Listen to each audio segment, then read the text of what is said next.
Oi, gente, tudo bem? Vou trazer para vocês mais um sentimento da chave da virada. Eu espero que você realmente dê uma virada na sua vida, destrave algo para você ser feliz, que é o que mostra aqui na capa do livrinho, um fundo azul bebê, coisa linda. E aí tem um emoji aqui, né? Sorrindo. Só que os sentimentos que eu trago hoje, eu vou trazer dois de uma vez, que é ciúme e inveja. Eu sou Melissa, sou escritora, sou leitora também, sou cristã, uma pensadora. E se inscreva no canal, curta o vídeo, vem comigo para que você repense essas emoções. Tanto o ciúme quanto a inveja podem ter o seu lado leve, né? Eu vejo, a gente fala inveja boa, que na verdade muitas vezes que se chama de admiração, né? Quando você vê, às vezes, alguém realizando algo e você se dá conta de que você gostaria de fazer a mesma coisa, né? Você gostaria de fazer ou ter isso na sua vida. Então, é uma admiração. Que inveja boa, admiro você, né? Admiro a sua coragem, admiro a sua força, admiro, enfim, o jeito que você leva para isso ou para aquilo. Mas eu acho que quando a inveja é boa, que a gente chama de admiração, você consegue elogiar e você consegue festejar junto com a pessoa, né? Quando essa inveja na verdade, não é admiração, é inveja mesmo, um sentimento baixo, não, aí você não consegue reconhecer, né, a conquista do outro, você não consegue aplaudir, você não consegue se felicitar pelo outro, né? Aí você considera as suas lutas, as suas conquistas importantes, mas não as do outro. A inveja eu vejo como desejar aquilo que é do outro. Desejar o cargo, desejar o carro, a casa, a mulher ou o marido, né? Querer para si o que é do outro. O ciúme, eu vejo que não. Eu vejo algo como assim, essa pessoa aqui de novo, né? Como se essa sensação de que o outro está tomando seu lugar, está brilhando mais que você. Você não quer aquilo que é do outro, você só não quer a pessoa ali perto de você, ou né, tomando a amizade das pessoas que você gosta, ou o coração das pessoas que você ama. Tem um livrinho que eu tô lendo com a minha filha antes de dormir, que vem falar de um ciúme inocente, né? Ciúme de criança. Deixa eu ver se eu acho. Aliás, tem um ciúme que ele é de cuidado, né? Que é o ciúme de Deus por nós. Eu ficava pensando, né? Nossa, mas a gente não pode dar emoções humanas para Deus, que acho que é antropomorfismo, né?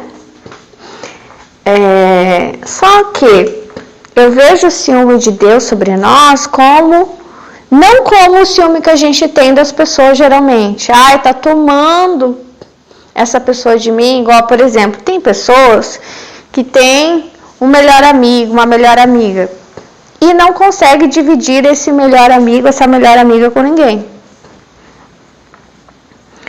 Tem pessoas que têm tanto ciúme da namorada, do namorado, do próprio cônjuge, que tem ciúmes até da sogra, dos amigos, quer a pessoa só para si, né? Quer isolar a pessoa. O que é bem ruim, né? Agora, daí eu entendi que o ciúme de Deus é um ciúme de proteção. Eu não achei o livro, mas o livro... Será que tá ali? Peraí. É porque a minha filha gosta que eu leia. Antes de dormir tem que ler uma historinha. E é muito bom. Que eu sou escritora, ela ama livros. Ela é uma ouvinte, né? As Aventuras de um Cão Chamado Petit. Heloísa Prieto. Ilustrações Maria Eugênia. Muito lindo esse livro, a história. Aí tem um casal que tem uma filha e aí vem um bebezinho novo na família, né? E essa menina, ela é muito ciumenta, né? E a nenenzinha que nasce é o oposto dela. Ela fala, nossa, mas a minha irmãzinha não tem ciúme de nada, de ninguém. Bem de boa, bem tranquila. Mas essa menininha, né, a primeira filha, muito ciumenta. Assim, no desenho, nossa, parece muito com a minha filha, cabelinho liso, assim, a franjinha cortada, meio tortinha. Nossa, parece muito com a minha filha. Quando minha irmã nasceu, eu morri de ciúmes. Olivia, isso quem tá falando é a mãe dela, acho. O que é isso, minha filha? Você quer tanta atenção assim? Depois, parece que ela acaba aceitando a menina, né? Ela passa a fase dos ciúmes e ela se afeiçoa tanto com a irmãzinha que é o problema? Toda vez que tem bebê novo na casa, né? É normal que as pessoas vão visitar, não é? Aí deu problema com a menina mais velha, com a filha mais velha. Por quê? Ela queria a irmãzinha só pra ela. E aí ela não queria que ninguém se aproximasse do bebê. E ela fazia cara feia. E aí depois eles decidiram também adotar um cachorro. Daí adotaram um cachorro e no final quem escolheu foi a mais nova, a menininha, né? A mais nova, a caçula. E a irmã mais velha morria de ciúmes, tanto da irmãzinha quanto do cachorro. Era alguém ir visitar a família que ela ficava de cara feia, ela queria que todo mundo fosse embora logo. Ela morria de ciúmes da irmãzinha e do cachorro. É bem engraçadinha essa história. Agora o ciúme adulto, ele é mais diferente, né? Se bem que eu acho que o ciúme da criança também tem que ser controlado, né? Controlado assim, não, conversado, né? Uma hora a criança acho que entende que não há disputa, né? Que na verdade as pessoas elas vão criando laços, né? Isso vai aumentando, isso é bom.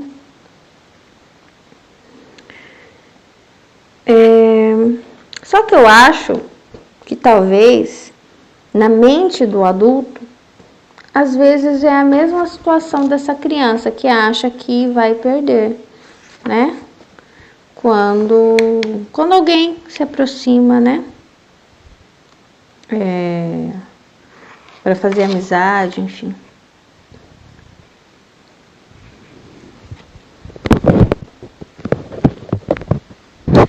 Aqui tem dois lados, né? Tem um lado da posse e tem um lado de um desprendimento absurdo, né? Olhando um pouco, que eu gosto bastante de olhar para a humanidade como se fosse uma massa só. Que nem quando eu compro massinha para minha filha, às vezes ela faz uma bola de massa, você olha assim. Eu acho que a humanidade, ela veio de uma posse, né, em relação ao outro, tanto a se considerar pessoas como escravos, né, a esposa como objeto do marido, só que aí a gente entra no 880, no desprendimento exagerado, no qual as pessoas não criam mais laços, elas buscam prazeres imediatos, né? Prazeres sexuais, já não formam famílias, já não tem comprometimento, né? Já não se dão tempo, presença, estar junto, sabe? Essas coisas da presença física que eu digo, não é uma chamada de vídeo não, para fazer com o filho, com o marido, com a esposa, com os irmãos, com o pai, com a mãe, presença mesmo. Aliás, eu tô lendo um livro, meu Deus, que desculpa que eu tô ligando com várias coisas, mas hoje é isso. É daquela música dos tribalistas que fala, eu sou de ninguém. Eu acho que é dos tribalistas, né? Enfim, eu sou de ninguém, eu sou de todo mundo e todo mundo é meu também. Então é esse tempo que a gente vive, né? Do amor descompromissado, né? E agora Deus estava falando muito sobre doenças sexualmente transmissíveis. Deixa eu ver onde que tá o livro. E aí nós que somos cristãos achamos muito importante a espera, o compromisso, a busca por santidade, né? E daí tem um lado do ciúme, que é o cuidado, né? Tem um lado do ciúme o outro deu causa ou não, né? Porque às vezes você pode lidar com um parceiro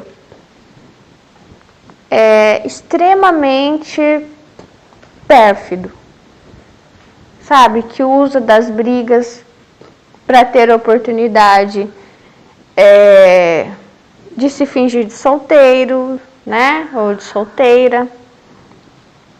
Ou então você pode ter um filho que está realmente indo a lugares inadequados, né? Que digo que não edificam em nada, né? Que podem ser lugares que podem ter levá-los a vícios, né? Bebidas, cigarros, promiscuidade, prostituição. Então, assim, e às vezes, quando brota esse ciúme, ou da esposa, da mãe, ou do marido, ou do pai, o pai em relação aos filhos, né, dizendo, não faz isso, não vai a tal lugar, onde você vai, cuidando do horário, tudo, é um cuidado.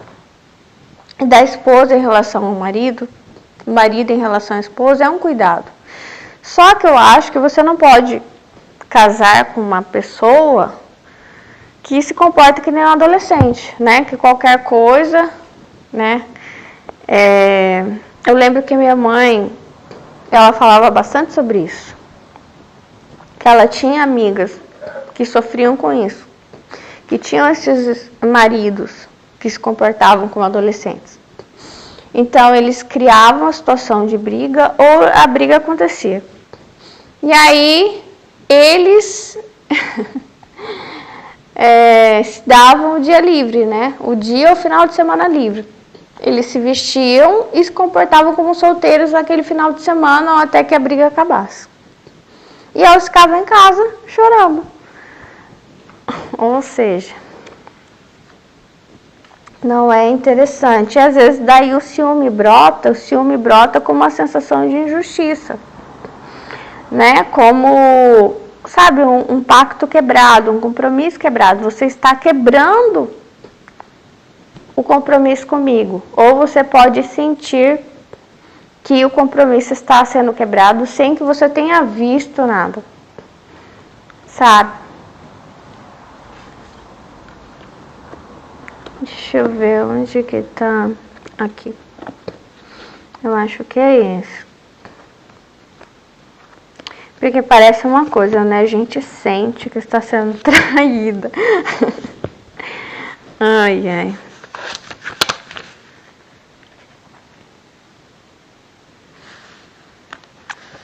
Ah, esse aqui. Nossa, eu senti muito de ler esse aqui pra vocês. Ó, capítulo 9. Alimento mental apropriado, cuidando do que não se vê. Exatamente isso, sabe? Como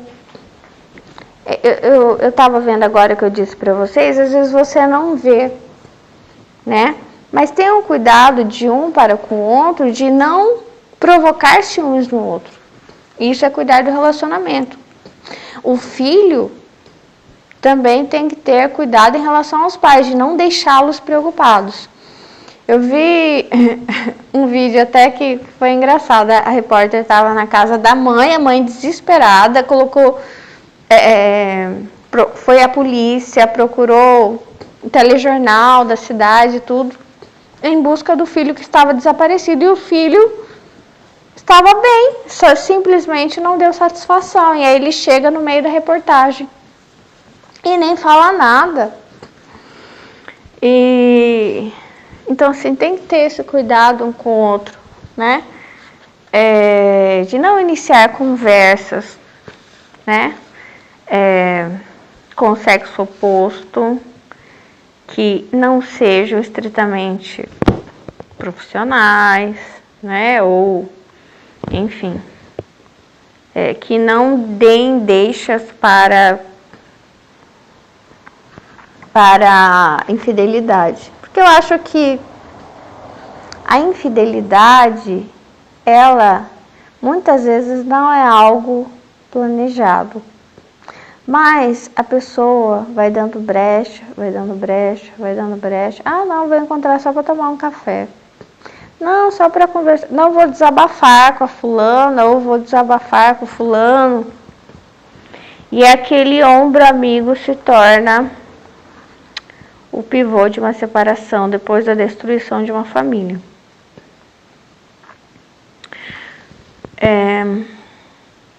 É preferível chegar 1 ano antes do que 1 minuto depois. Autor desconhecido. E aqui vai falar de uma árvore. Há muito tempo atrás havia uma gameleira em certa região da Paraíba. Naquela época, as pessoas tinham tempo para descansar depois do almoço e se reuniam à tardinha para conversar. Tiravam a cesta. Os estabelecimentos comerciais, eu acho que eles fechavam na hora do almoço, né? Tudo era muito lento, muito tranquilo, né? A correria que é hoje. A gameleira era uma árvore frondosa em cujos ramos os pássaros vinham se aninhar. Era também o ponto favorito de encontro dos que moravam naquela região. Quando tinham um assunto sério para tratar, já sabiam, embaixo da gameleira, e as crianças gostavam de brincar à sua sombra. Enfim, era uma árvore querida.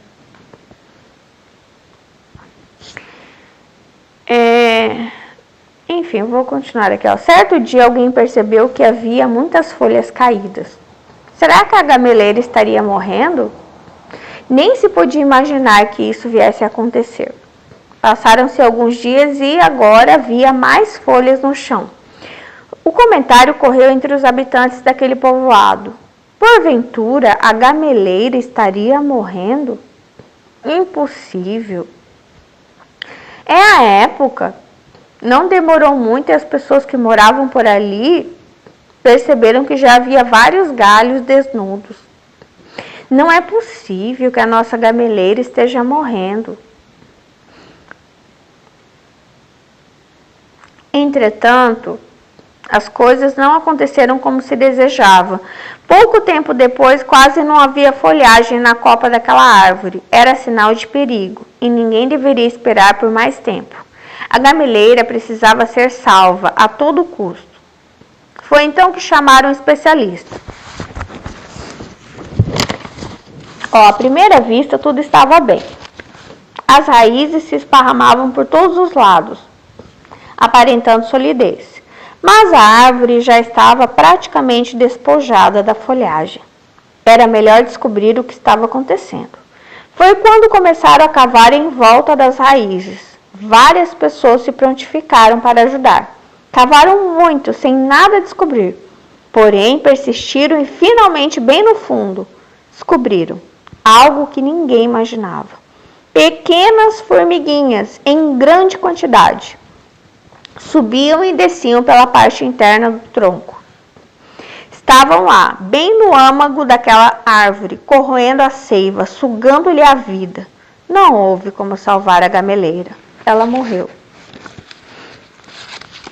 Enfim, e aqui eu vi duas coisas. Primeiro que, uau, olha só como eles eram mais presentes na vida um dos outros, a comunidade. Eles se reuniam todos os dias, à tardezinha, para conversar à toa. Que fofo isso, né? Parece assim, sabe, cena de filme só, mas era real, né? As crianças brincando, e todo mundo tirava a cesta depois do almoço. Quem consegue fazer isso? Né? E as pessoas que trabalhavam tiravam a cesta. Não só pessoas aposentados ou desempregados, os que trabalhavam. Então a vida era mais lenta, né? Daí tem outra coisa de... às vezes você pode dizer assim, ai, aquela pessoa era muito ciumenta, ou fulano é muito ciumento, ou fulano é muito ciumenta. Será que é ciumento ou tem essas formiguinhas, entendeu? Ou será que a pessoa realmente tem um comportamento, sabe, promíscuo, um comportamento de estar com o pé já em outros terrenos, né? Está abrindo braços para várias direções enquanto está em um relacionamento, ou que às vezes eu chamo de step, sabe? A pessoa está em um relacionamento, mas ela tem vários planos B. Plano B, C, D, E, F, o alfabeto inteiro. Sabe, você sente que a pessoa... e essas formiguinhas, né?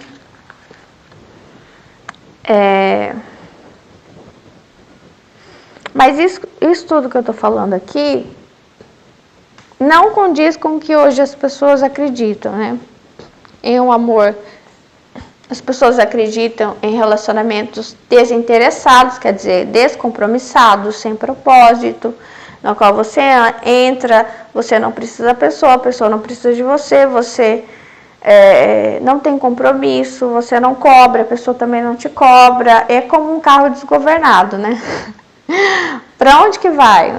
Para qualquer lugar. É meio que isso. Aí se aparece outra pessoa, entra no carro, aparece outra, entra também. É meio que... sei lá.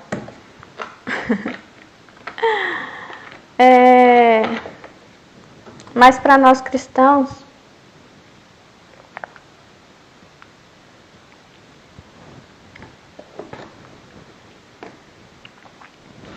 uma das coisas que mudou bastante na minha cabeça em relação a isso, né? Em relação ao compromisso, em relação ao propósito. E eu tenho uma visão bem diferente em relação ao que Deus quer, em relação ao relacionamento, né? Mas é isso, daí eu termino por aqui. Aí você precisa sobre ciúme e inveja. Não ter ciúme, né, de alguém que de repente entre na sua família ou entre na sua empresa, né, tem espaço para todo mundo. E não ter inveja também, não querer aquilo que é do outro, porque aquilo que é seu já está com Deus, já sabe o tempo certo, né, há tempo para todas as coisas debaixo do céu. Enfim, e Deus sabe, né? Deus sabe exatamente daquilo que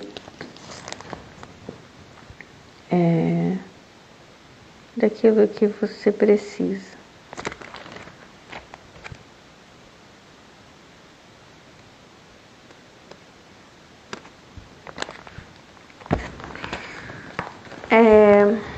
É isso. Cuide bem daquilo que Deus te deu, cuide bem do seu relacionamento. Cuidado com as raposinhas, quer ver? Deixa eu ver até se eu acho aqui. Cântico dos Cânticos que fala.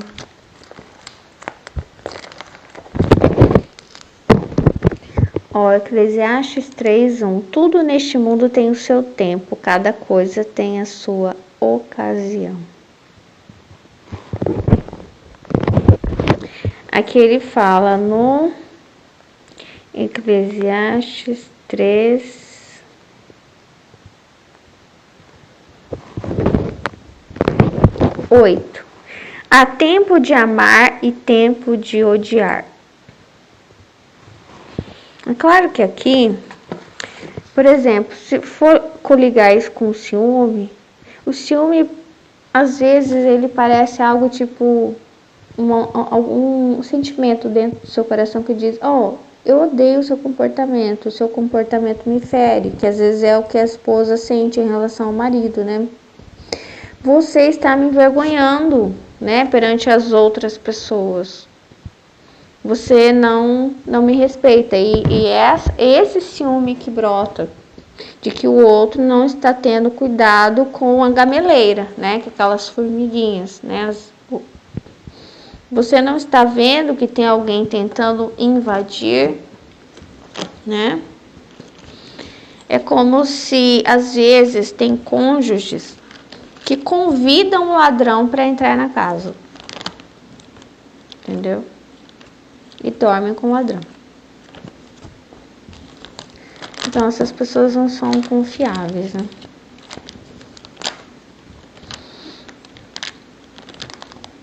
Esse tempo de odiar, se tem que odiar, é o que fala aqui na Bíblia, agora não lembro onde que está, mas tem que odiar o pecado, não o pecador, né? E tem que escolher com quem você convive e com quem você vai casar. Porque depois não reclama.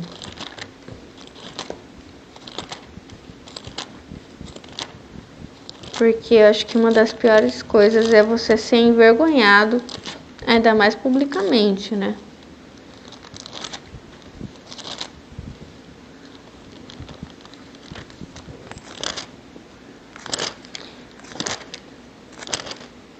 Cântico dos Cânticos, deixa eu ver se eu acho. Aqui no Cântico dos Cânticos 2:16, o meu querido é meu e eu sou dele. Aqui no 3:12, minha noiva, meu amor, você é como um jardim cercado e fechado, é uma fonte particular.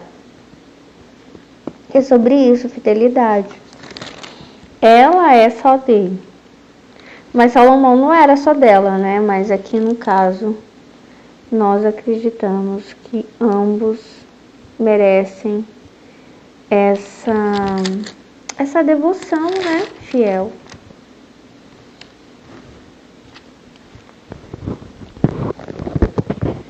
No entanto, eu não quero ser hipócrita. Por quê?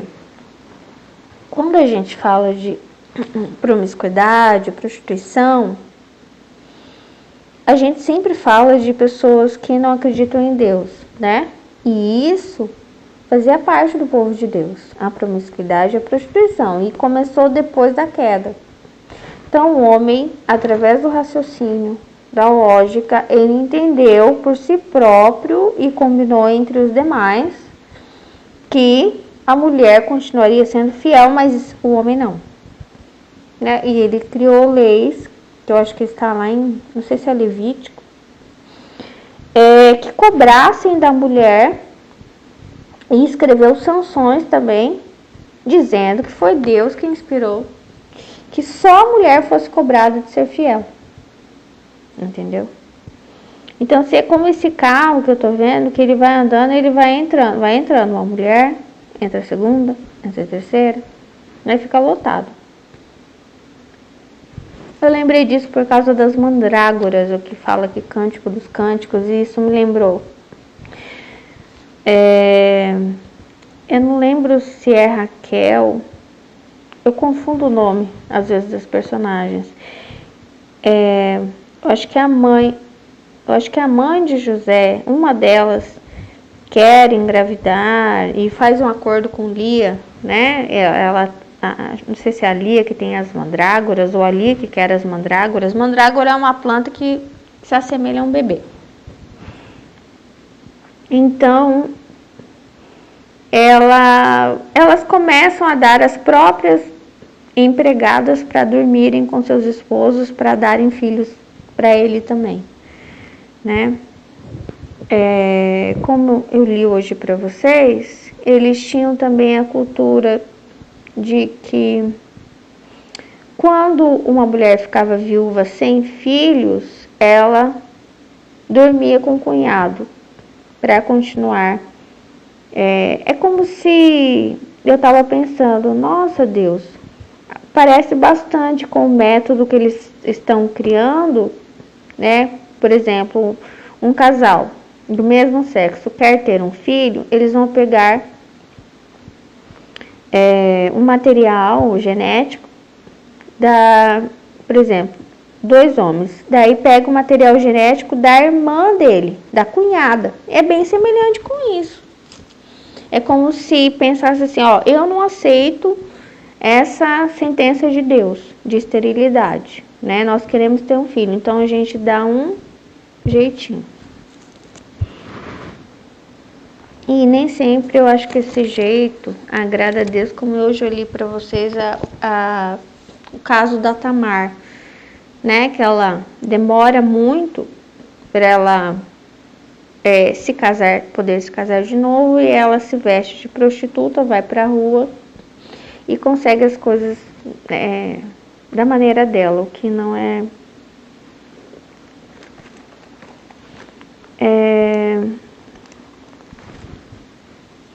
Ai, desculpa, eu acabo estendendo porque eu quero falar tudo o que Deus falou comigo. Então, assim, essa questão da abertura na família, né, já tinha dentro do povo de Deus, da promiscuidade, né?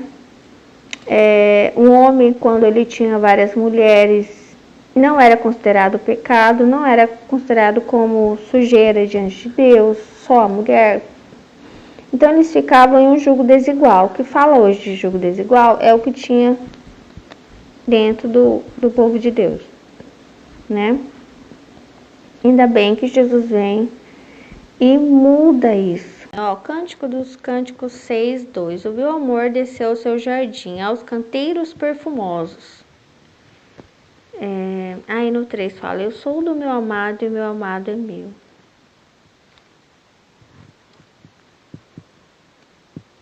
Aí no 5, 10 e 11, entre 10.000 homens, o meu amado é o mais bonito e o mais forte. Ela vai elogiar ele aqui de várias coisas. Entre 10.000 homens, o meu amado é o mais bonito e o mais forte. Eu imagino que ela está falando de Salomão, né? Mas engraçado que Salomão ele diz, né? Entre 1000 homens achei apenas um digno, entre todas as mulheres não achei nenhuma. E ela fala aqui que entre 10.000 homens ela achou um. Mas ela diz o quê? Que ele é bonito, ele é forte, ele é corado, cabelos compridos, ondulados, olhos como pombas, rosto bonito, os lábios também bonitos, as mãos bem feitas. Ela fala da cintura dele, das pernas, que ele é elegante, que ele beija bem, ó. Tudo nele me agrada. Ele é meu noivo, ele é meu amado, é o que ela fala aqui. Só que ela não fala do caráter dele e da dignidade, né? Que eu acho que ela esqueceu essa parte, que seria importante. Tipo, ele é fiel, ele é leal, ele é sincero, ele é honesto, muitas coisas, né? Companheiro. É porque eu acho que nessa época, essa parte que hoje a gente importa muito, que eu falei da fidelidade, que é não causa os ciúmes nela, não era importante para as mulheres. Para as mulheres era importante a força física, a força militar mesmo. Né? Tanto que tem uma musiquinha que as mulheres criam para Davi e Salomão. E comparando, Davi e Salomão não, Davi e Saul. Comparando os dois, Davi era muito mais herói porque ele havia matado muito mais. Então, o fato dele ter matado muito mais deixava as mulheres apaixonadas por ele. Imagina isso. Então, era esse heroísmo. Isso me lembra muito a Bela e a Fera. Não tem um pretendente ali da Bela? É semelhante com Davi. É um homem assim, meio brutamontes, né? E aí tem umas mulheres que ficam contando para ele, toda apaixonadas, né? E a Bela mesmo esnoba ele, ela não, pelo contrário, né? E ele não quer aquelas que são apaixonadas por ele, ele quer a Bela, que não liga para ele. Ele diz, ela que é perfeita para mim, ela se apaixona por quem? Pela Fera. Que também não era uma boa pessoa, mas acabou sendo transformada. Então, o padrão não era bom para a mulher, né? Porque também não havia essa cobrança sobre o caráter do homem. E que hoje nós temos, graças a Deus, né?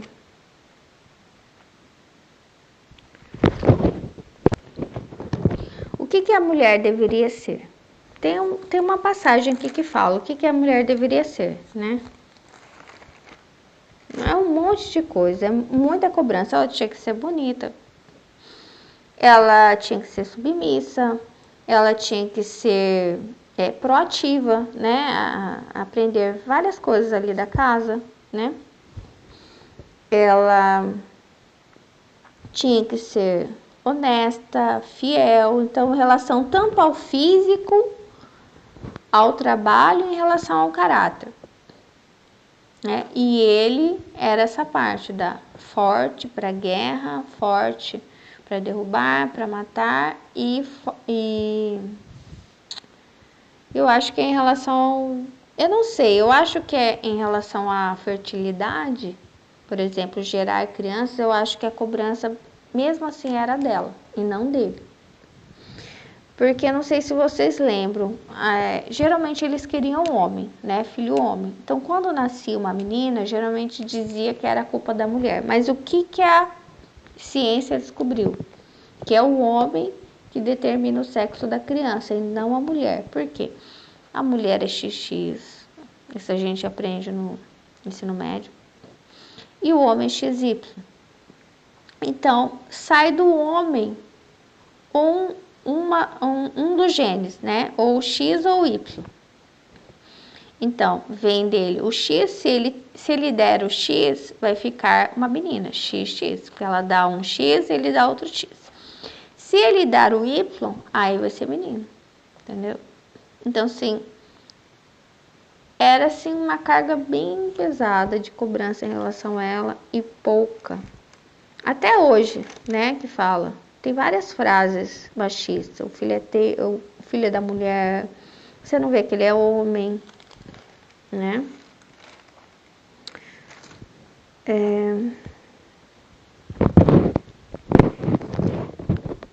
Inclusive, eu estava falando com Deus outro dia sobre isso, né? Ele me mostrou Davi e eu pensei, meu Deus, como que Deus falava com Davi? Tendo várias esposas e matado tanta gente. Né? Porque às vezes fica difícil, parece, de você conseguir falar com Deus e você nunca matou nenhuma pessoa. E você, né, tá buscando lá a santidade, isso, aquilo, e é tão difícil escutar a voz de Deus. Imagina, né, uma pessoa que tá saindo por aí matando criança, gestante, idoso e tem um harém como Salomão, mais de 1000, imagina. Nem se eu, nenhuma mulher, acho que, não sei, acho que não conseguiria ter 1000 homens. E, assim, ter tanta presença de Deus, né? Eu não sei como era isso, né? Eu acho que daí eu pensei assim, Deus, mesmo com a presença do pecado, é possível ter a presença do Espírito Santo junto com o pecado? Ele me disse que sim. Ele me disse que sim. Então, assim, mas ainda eu creio que é uma presença